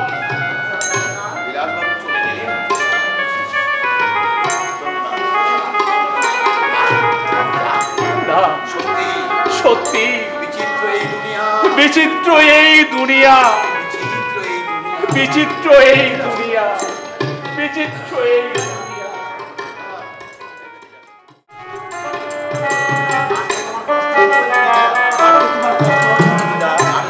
না রে দাদু ভাই না, তুই আমার সঙ্গে থাকলে আমি হেঁটে হেঁটে স্বর্গেও যেতে পারবো। তাই বুঝি? হ্যাঁ রে বেঈমান, নিজের বিয়ে তুই নিজেই ঠিক করলি, এদিকে বুড়ি আমি রইলাম তোর পথে। আমার পথে? বারে হ্যাঁ, তোর দাদু তো আমাকে ফেলে পালিয়ে গেছে। এই বুড়ো বয়সে আবার একটা ও তাই বুঝি। আমি ভেবেছি মায়ের মতো তুমি আমার জন্য পাত্রী ঠিক করে রেখেছো, আর বুড়ি নিজেই পাত্রী সেজে বসে আছে। অপেক্ষা করো, শীঘ্রই তোমার শ্রী রামচন্দ্র আসছেন। হ্যাঁ রে দাদু ভাই, কোনো খবর পেয়েছিস? পাইনি, তবে শিগগিরই পাবো বলে ভাবছি। সব কটা খবরের কাগজে আমি বিজ্ঞাপন ছাপিয়ে দিয়েছি, পুলিশের মিসিং স্কোয়াডে আমি খবর পৌঁছে দিয়েছি, রেডিওতে আমি অ্যানাউন্স করিয়েছি। হ্যাঁ রে দেবু, আমার ভাবি নাচবো আমার সাথে ইংরেজিতে কটমটে করে কথা বলবি না তো? দেখিস ভাই, আমি হলাম গিয়ে মুখ্য সূক্ষ্ম মানুষ। তুমি নির্ভয় থাকো দিদা, রত্না ইংরেজিতে কথা বলে না, না বলে দিলে বুঝতে পারবে না। ও মাদ্রাজি মেয়ে, শান্তিনিকেতনের ছাত্রী ছিলেন, ভালো রবীন্দ্রসঙ্গীত গায়। তোর মা কান্নাকাটি করছিল কেন? কাল আমাকে বললে দেবুকে আপনি বুঝিয়ে বলুন মা, ও যদি মাদ্রাজি মেয়েকে বিয়ে করে তাহলে আমার আত্মহত্যা ছাড়ার কোনো উপায় থাকবে না। দাদু ভাই, দাদু ভাই, তাই বলছিলাম এই বিয়েটা কি তোর না করলেই নয় দাদু ভাই? মা বাবার মনে দুঃখ দিয়ে তুই শান্তি পাবি না দাদু ভাই। দেখো দিদা, তোমার যদি অমত থাকে আজ এক্ষুনি এই মুহূর্তে আমি বিয়ে ক্যান্সেল করে দেব। কিন্তু মা বাবার অহেতুক জেদের কারণে আমি আমার ভালোবাসার অপমৃত্যু ঘটাতে পারি না। কোন মুখে মা বলছে আজ আমি অন্যায় কাজ করতে যাচ্ছি? আজ তাদের চোখ দিয়ে জল ঝরছে। কিন্তু যেদিন ওরা আমার বুক থেকে, তোমার বুক থেকে ওরা আমাকে কেড়ে নিয়েছিল, সেদিন তো ওরা আমার দিকটা একটা বারের জন্য দেখেনি। তখন ওরা বুঝেনি, আজ ওরা বুঝতে পেরেছে, তাই তো অনুতাপ। অনুতাপ বলতে পারো দিদা, বলতে পারো। কোন অনুতাপের বিনিময়ে ফিরে পাবো আমার হারানো শৈশব? কোন অনুতাপের বিনিময়ে চূড়া লাগবে তোমার ভাঙা মন? কোন অনুতাপের বিনিময়ে ফিরে পাবো আমার কাকা বোনের স্বাস্থ্য? দাদু ভাই, সেদিন যায় শত মাথা তুলে, সেদিন আর ফিরে আসে না। আজও আমি বলতে পারি না দিদা, দার্জিলিংয়ে 4 দিন আমি খাইনি, আমি ঘুমাইনি, দিন রাত শুধু আমি তোমার জন্য কেঁদেছি দিদা। দাদু ভাই, আমি তোমার দাদু জন্য ভাই, কেঁদেছি। দাদু ভাই, ওরা তোর ভালোর জন্য দার্জিলিং পাঠিয়েছিল দাদু ভাই। আবার তুমি ভুল করছো দিদা, আমার ভালোর জন্য নয়। ওরা আমাকে দূরে সরিয়েছিল অন্য এক কারণে। অন্য কি কারণ দাদু ভাই? আছে দিদা, আছে। সন্তান হয়ে সে কথা আমি উচ্চারণ করতে পারছি না, আমার কণ্ঠ রুদ্ধ হয়ে আসছে। বাবা 10 বছরে এত টাকা কোত্থেকে জোগাড় করে বেঁচে জানো? কন্ট্রাক্টারি করে তো নিশ্চয়, কিন্তু প্রতিটি কন্ট্রাক্টরের পিছনে জমা হয়ে আছে অনেক ট্রেন, অনেক কালিমা। তোমার বৌমা পার্টিতে নাচতে যেত, তোমার মনে আছে দিদা? থাক দাদু ভাই, থাক। বলতে আমি চাই না দিদা, বলতে আমি চাই না, তবু অন্তরের অন্তঃস্থল থেকে বেরিয়ে আসছে তীব্র ঘৃণা। বুকের ভিতর কিলবিল করছে কতগুলো কুকুর সাপ। শত চেষ্টা করে ওদেরকে যে আমি ভালোবাসতে পারি না দিদা, দাদু ভাই, ভালোবাসতে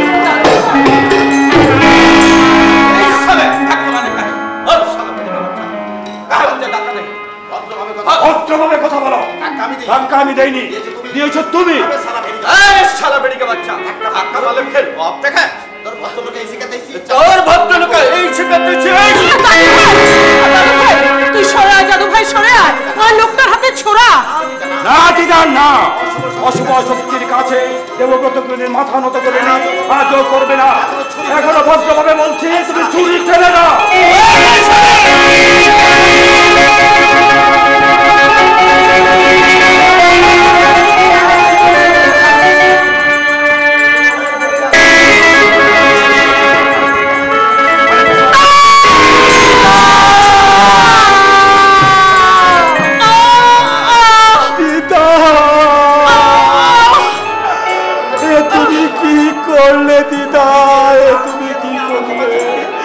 নিজের প্রাণ দিয়ে তুমি আমাকে বাঁচালে দিদা। কাঁদিসনি দাদু ভাই, কাঁদিসনি। এই আমার বিধিলিপি। না দিদা না, আমি তোমাকে মরতে দেব না। আমার জীবনে সর্বস্ব দিয়ে আমি তোমাকে বাঁচিয়ে তুলবো। তুমি মরে গেলে আমি কাকে দিদা বলে ডাকবো? তুমি আমায় ছেড়ে যেও না দিদা, তুমি আমায় ছেড়ে যেও না। ওরে দাদু ভাই, আমার শেষ অনুরোধ দাদু ভাই, মা বাবার মনে কখনো দুঃখ দিস দাদু ভাই। মা বাবার মনে দুঃখ দিয়ে কখনো শান্তি পাওয়া যায় না। আমি তোর মা বাবাকে ক্ষমা করে দিলাম, পারিস তো তুই আমাকে ক্ষমা করে দিস। আচ্ছা, এই বুকটার মাঝে আমার অনেক জ্বালা।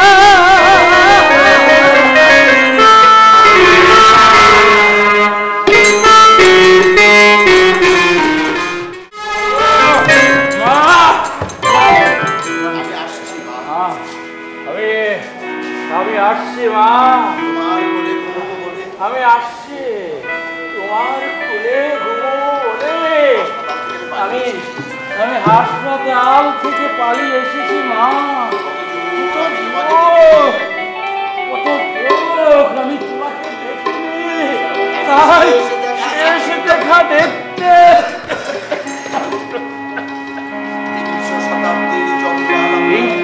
শতাব্দীর জঞ্জাল আমরা এমনি ভাবে তিলে তিলে রক্ত ছড়িয়ে যাব।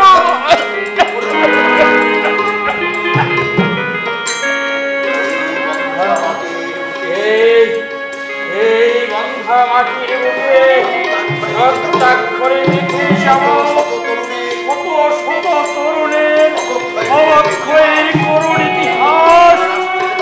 রাষ্ট্রের দাক্ষিণ্য পেল না, সমাজের শুভেচ্ছা পেল না, বিক্ষুব্ধের মুসা মাথায় নিয়ে প্রতি মুহূর্তে রক্ত ছড়িয়ে গেল। তারা কারা?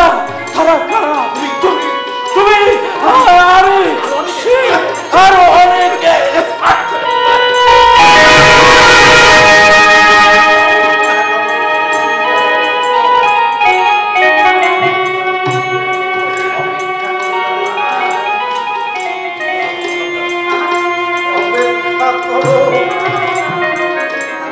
অপেক্ষা করো নুরুর মা, আমি আসছি।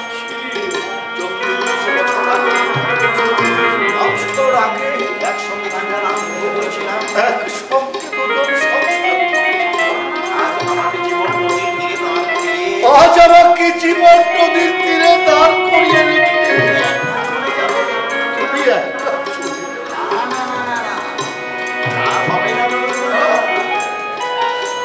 হবে না নুরুর মা, তুমি একা।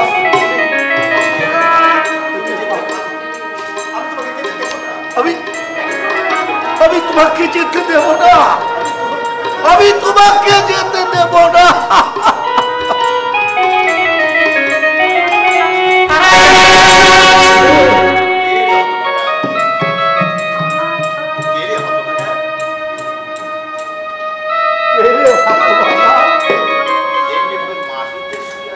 মাটিতে শুয়ে আছিস কেন?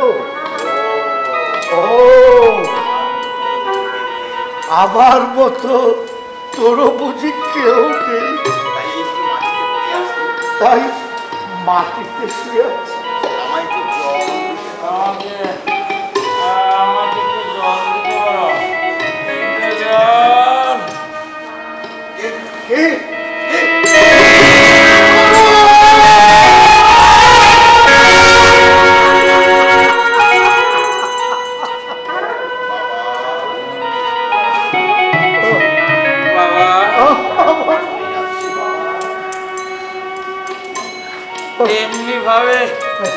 ধীরে ধীরে মৃত্যুর একসঙ্গে নিভে যাওয়া কি ভালো নয়?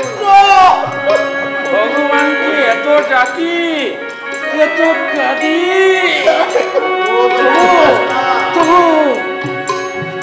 তবু তো মৃত্যু আসে না। মৃত্যু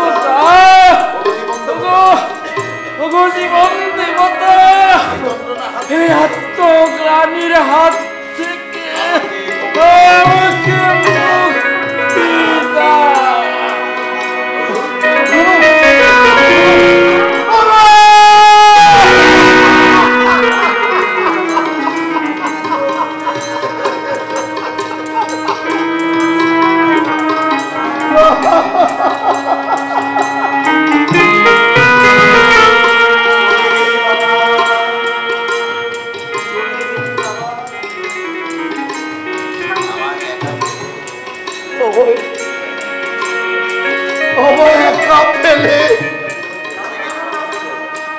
চলে গেছি বাবা।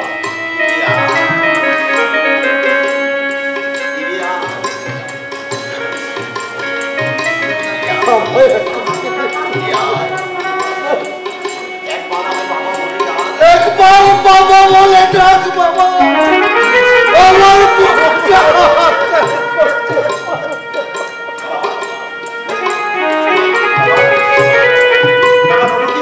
বাবা, বাবা নুরুকি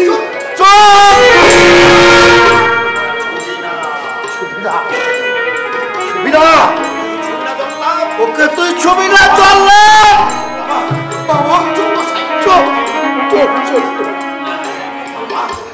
তোর ছোট্ট আমার ছেলে দেখ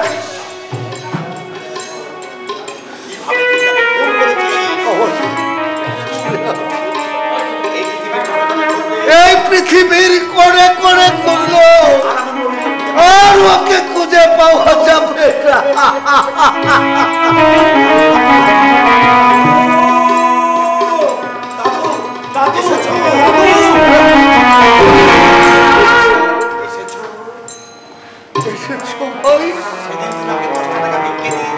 সেদিন তুমি আমাকে 10টি টাকা ভিক্ষা দিয়ে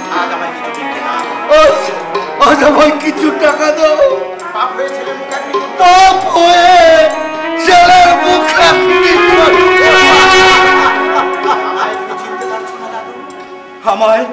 আমায় তুমি চিনতে পারছো না দাদু? আমি তোমার সেই ছোট্টবেলার দেবব্রত। আমার দাদু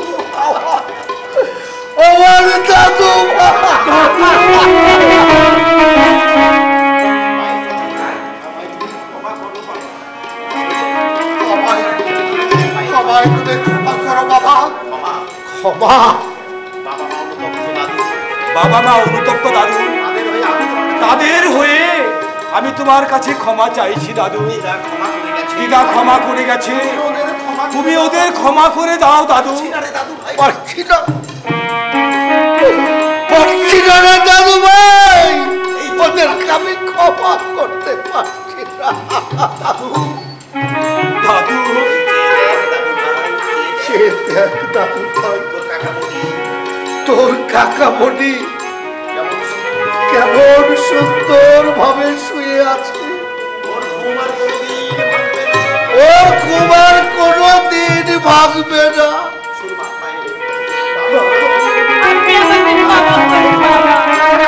আমি আপনার মেয়ের মতো, আপনি আমাকে ক্ষমা করুন।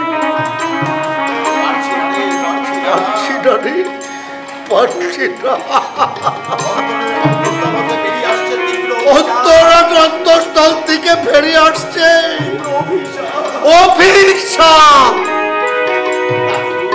দাদু ক্ষমা করে দাও তুমি দাদু, ওদের তুমি ক্ষমা করে দাও।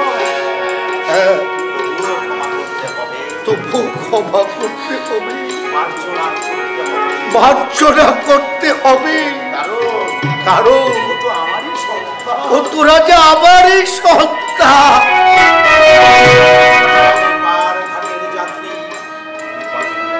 আমি ধার ঘাটার যাত্রী জীবন নদীর তীরে দাঁড়িয়ে জীবন নদীর তীরে দাঁড়িয়ে মৃত্যুর প্রহর গুনছি। তোরা সুখে থাক, শান্তিতে থাক, আশীর্বাদ তোদের মাথায় পড়ুক। আমি নাই বা দেখলাম।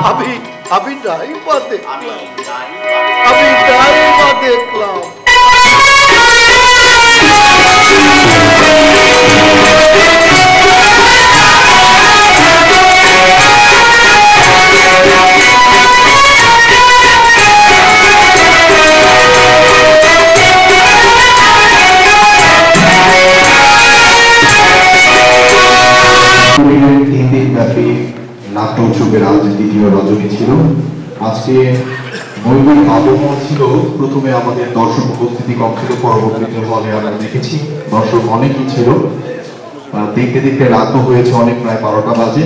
তারপরও আপনারা যারা সত্যিকার অর্থেই নাটক পিপাসু মানুষ, তারা আমাদের সাথে থেকে আমাদেরকে ঋদ্ধ করেছেন।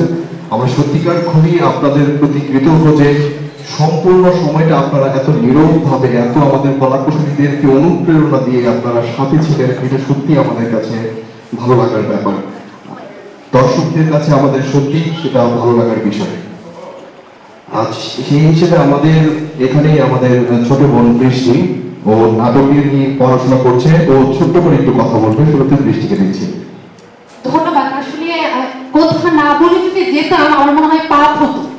কিছু যদি আপনাদেরকে বলে না যেতাম, আসলে কিছু বলার না, আপনাদেরকে প্রণাম জানাই।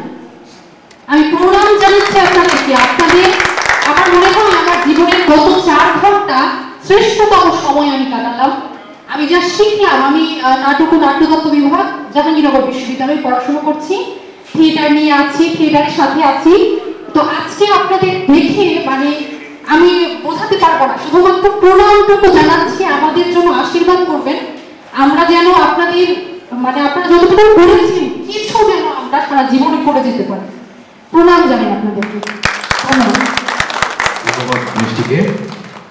প্রতিবৃন্দ, আমি সুদর্শন দা কোথায় একটু প্রেসটা আমরা আমাদের আজকের যে এই আয়োজনে 2 দিন ব্যাপী যাত্রাপালায় যিনি নির্দেশনার ভূমিকায় পালন করেছেন এবং দুইটি যাত্রাপালায় যিনি একাধারে অভিনয় করে আমাদেরকে হাসিয়েছেন, কাঁদিয়েছেন, পুরো টিম, এখানে প্রতিটা মানুষের এত নিখুঁত অভিনয়। বারবার কেঁদেছি আমরা, মঞ্চে যে বসেছিলাম বারবার কেঁদেছি, হেসেছি। মাইকে আজকে কথা হয়েছিল যে হাসি কান্না আনন্দ বেদনায় ভরপুর। সত্যি তাই, যে এই পুরো 4টা ঘন্টা আমরা যে আবেগপ্রবণ হয়ে গিয়েছিলাম, এসেছি, মজা করেছি। সত্যি অসাধারণ একটি পরিবেশনা ছিল আজকে। নাট্যনীরের পক্ষ থেকে আপনাদের সকলের প্রতি আমাদের কৃতজ্ঞতা। অসাধারণ পারফরমেন্স ছিল আপনাদের সকল। 2 দিন ব্যাপী এই যাত্রা আয়োজনে যিনি নির্দেশনার ভূমিকা পালন করেছেন আমাদের জামালপুরের কৃতি সন্তান এম আলী। আমরা নাট্যনীরের পক্ষ থেকে তাকে ছোট্টভাবে উপহার ক্রেস্ট তাকে আমরা দিতে চাই। আমাদের সেই ক্রেস্টটি তুলে দেবেন আমাদের নাট্যনীরের নির্দেশক অধিকর্তা, যিনি বিশ্বভারতীতে নাটক নিয়ে গবেষণা করছেন, আমাদের বিভাস কৃষ্ণ চৌধুরী। আমি বচনে বলেছি বিভাস কৃষ্ণ চৌধুরী।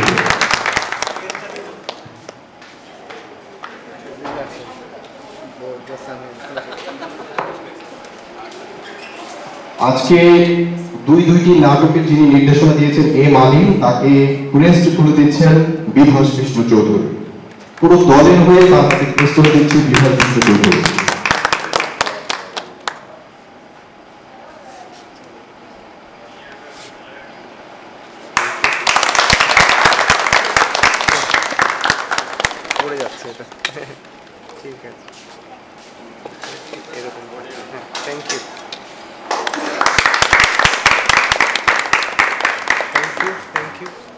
সেই সাথে আমি ছোট্ট করে কিছু বলার জন্য অনুরোধ করছি বিভাস কৃষ্ণ চৌধুরীকে, ছোট্ট করে।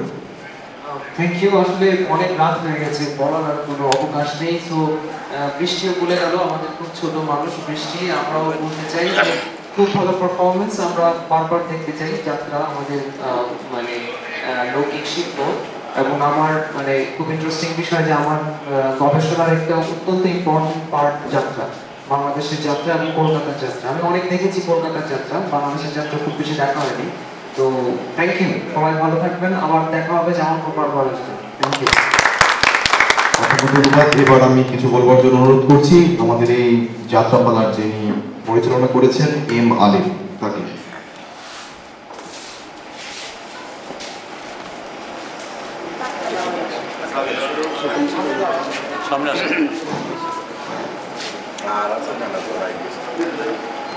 সবাইকে আমার সশ্রদ্ধ সালাম এবং অভিনন্দন। আসলে কি বলে যে আমি কি ভাষায় বা কোন ভাষায় আমার প্রাণপ্রিয় দর্শক শ্রোতাকে ধন্যবাদ জানাবো, আসলে আমি সেই ভাষা হারিয়ে ফেলেছি। 3 দিন ব্যাপী যাত্রাোৎসবের আজকে দ্বিতীয় দিন। আগামীকাল নাট্যনীরের আরেকটি পরিবেশন আছে। আমি এসেছি ঢাকা থেকে, মূলত আমি জেলারই সন্তান এবং আমি এখন ঢাকায় বসবাস করি। তো আসলে কালকে আমার নাট্যনীরের যে নাটকটি হবে সেটি দেখার খুব ইচ্ছে ছিল, কিন্তু সময় সাপেক্ষের জন্য হয়তো আমি দেখতে পারবো না। তবে আপনাদের সকলকে আমন্ত্রণ জানিয়ে এবং নাট্যনীরের যে সুন্দর পরিবেশনা, এটা আমি কোনোদিনই ভুলব না। এবং সবচেয়ে বড় যে পাওয়া, এই পাওয়াটা আমার একার নয়, আমার যারা কলা কৌশলী আছে এটা সবারই পাওয়া আমি মনে করি। এবং আমার অত্যন্ত স্নেহ ভাজন, আমাকে মামা বলে এই নাট্যনীরের সাধারণ সম্পাদক সাগর মামা, যে এবং তার যারা সঙ্গে ছিলেন নাট্যনীরের সবাইকে আন্তরিক ধন্যবাদ জানাচ্ছি। এবং নাট্যনীর তারপরে আরেকটি কথা বলতে চাই যে বিভাসদা, আমি ঢাকা থেকে বিভাসদার সাথে কথা বলেছি, অত্যন্ত একজন ভালো মানুষ, ভালো মনের মানুষ। আমরা সবসময় বলে থাকি যে সংস্কৃতি নিয়ে যারা কাজ করে এদের মন মানসিকতা আসলেই ভালো থাকে। আমি আপনাদের দোয়ায় বাংলাদেশ শিল্পকলা একাডেমিতে, হয়তো আপনারা জানেন না, ওখানে যারা কর্মরত আছেন ইনশাল্লাহ এই জামালপুরের ক্ষুদ্র শিল্পী হিসেবে সবাই আমাকে জানেন, ডিজি সহ একতালি লাকি সহ। এবং আরেকটি কথা জানাই, আমাকে শিল্পকলা এখানে প্রোগ্রামের আগে 3-4 দিন আগে শিল্পকলা থেকে আমাকে সরকারিভাবে ফোন করা হলো যে আপনাকে প্রধানমন্ত্রী শেখ হাসিনা এবং ভারতের নরেন্দ্র মোদীর সামনে আপনাকে অভিনয় করতে হবে। তো আমি কথাটা শোনার পরে মানে আসলে আনন্দের কথা ছিল, কিন্তু যখন দেখলাম যে আমি যদি এখানে যাই তাহলে নাট্যনীরের হয়তো এটা অন্যরকম হতে পারে, সেদিকে না থাকিয়ে নাট্যনীরের দিকে এত কষ্ট করে এত আয়োজন করে আর আমি সামান্য একটু ইয়ের জন্য এই নাট্যনীরকে আমি ছোট করতে পারবো না। কারণ আজকে আমি আমার এখানে থার্ড টার্ম, মানে তৃতীয়বার। আশা করি যে আমি যদি সামনে ভালো থাকি তাহলে হয়তো নাট্যনীর, যদি এখন বলতে গেলে আমি নাট্যনীরেরই একজন, ইনশাল্লাহ আবার হয়তো আপনাদের সকলের সাথে হয়তো সাক্ষাৎ হবে। আর কথা না বাড়িয়ে আমার পরম শ্রদ্ধেয় দাদা এখানে আছেন, উনি হয়তো আপনাদের দুটি কথা বলে আজকের মতো ঘোষণা করবেন, শেষ মানে কি বলে যে অনুষ্ঠানের সমাপ্তি ঘোষণা করবেন। সবাই ভালো থাকবেন, সুন্দর থাকবেন। আমাদের সকল কলা কৌশলীর জন্য আপনারা দোয়া করবেন যাতে আমরা আগামীতে আপনাদেরকে আরো সুন্দর সুন্দর পালা উপহার দিতে পারি, সেই ইচ্ছা ব্যক্ত করে সবাইকে শুভরাত্রি জানিয়ে আজকের মতো এখানেই বিদায় নিচ্ছি। আসসালামু আলাইকুম। এখন কথা বলবেন আমার শ্রদ্ধেয় দাদা। সম্মানিত উপস্থিতি, আসলে সমাপন হয়ে গেছে, অনুষ্ঠান শেষ, বক্তব্য শেষ, বক্তব্য দেওয়ার আর কিছুই নাই। তবে একটি কথা বলতে নাট্যনীরের যে সমস্ত প্রযোজনা হয় এই মঞ্চে, সেই সমস্ত প্রযোজনায় কিন্তু দর্শক প্রস্তুতি অনেক হয়। তো আমি আশা করি আগামীতেও আপনারা উপস্থিত হয়ে আমাদেরকে অনুপ্রাণিত করবেন। এই নিবেদন রেখে আজকের নাটকের সমাপ্তি ঘোষণা করে সবাই ভালো থাকবেন, সুখে থাকবেন। ধন্যবাদ।